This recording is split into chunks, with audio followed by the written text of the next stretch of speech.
nga lang talaga at happy Halloween na. At eto, meron tayong munting pa-trick or treat para sa mga batang suking OAT na yan. Pero bago ang lahat, hello mga ka-OAT! It's your girl Remrem at andito na naman tayo sa panibagong ganap ng OAT na to. Hoy! Gusto niyo yun? Gusto ko yun. Grabe, namiss ko yun na. Ilang araw lang tayong walang upload na vlog. Pero, huy, namiss nyo rin ba yung intro na yun?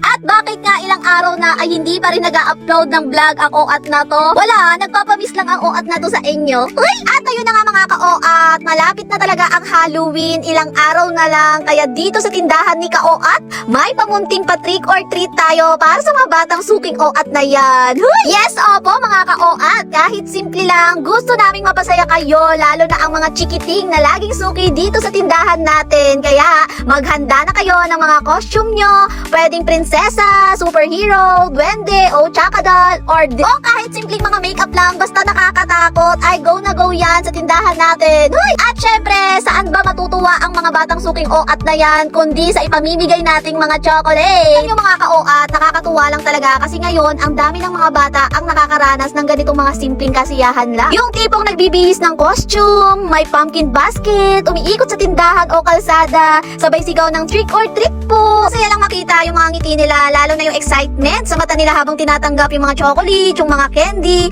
Iba talaga yung tuwang dala ng mga bata. Genuine, simple lang, pero ramdam mong galing sa puso nila. Huy, nako, nung panahon nga namin, ibang-iba. Imbis na mag-trick or treat, nakakulong lang kami sa bahay. Kasi sabi ng mga magulang namin noon, wag kang lalabas ha, baka may mumu. Kaya ayon, sa halip na candy, sermon ang nakuha. Huy! At habang may mga batang dumadaan nga sa kalsada na naka-costume ng vampire, fairy, o witch, tayo nasa bintana lang, takot lumabas habang nakasilip sa kortina. Kawawa naman yan. Pero ngayon, nakakatuwa isipin na iba na ang panahon. Mas open na, mas masaya, at higit sa lahat, mas maraming pagkakataon para makabuo ng happy memories ang mga bata. Huy! Kaya naman mga ka-OAT, kahit simple lang itong pamunting pa-trick or treat natin, ang mahalaga na ipaparamdam natin sa mga batang suking OAT na to na welcome sila. Mahal natin sila at bahagi sila ng pamilya ni ka-OAT. Uy, ang sweet. Dahil dito nga sa tindahan, hindi kailangan bongga para maging masaya. Basta may tawanan, konting takutan na good vibes lang, at syempre may matamis na mga chocolate, sapat na yon para mag-iwan ng ngiti sa mga bata. Kaya mga ka-OAT, dalhin nyo na ang mga chikiting at mga pamangkin o kahit mga kapitbahay na bata dyan. Lahat welcome dito sa ating OAT Amazing Trick or Treat. Ay, gusto nyo yun? Gusto ko yun. Syempre, at alam ko, maghahanda kayo ng mga costume dyan, kahit simple lang, mask, wings, o kahit bedsheet na ginawang multo, okay na yan. Hindi importante kung anong suot mo, ang mahalaga, masaya ka at kasama mo yung taong nagpapasaya sa'yo. Sino yun? At syempre, hindi mawawala ang mga OAT na to sa araw na yon para magbigay ng mga chocolates at higit sa lahat ng kwentuhan at tawanan. Kasi nga, ang Halloween natin hindi lang tungkol sa takutan, kundi tungkol din sa pagsasama, pagbibigay at pagpapasaya sa mga batang suki na araw-araw nating nakakasama dito sa ating tindahan. Kaya mga ka-OAT, markahan nyo na yung date, October 31 ng gabi. Magkita-kita tayo dito sa tindahan natin. Huy, akala mo naman napakalaking event.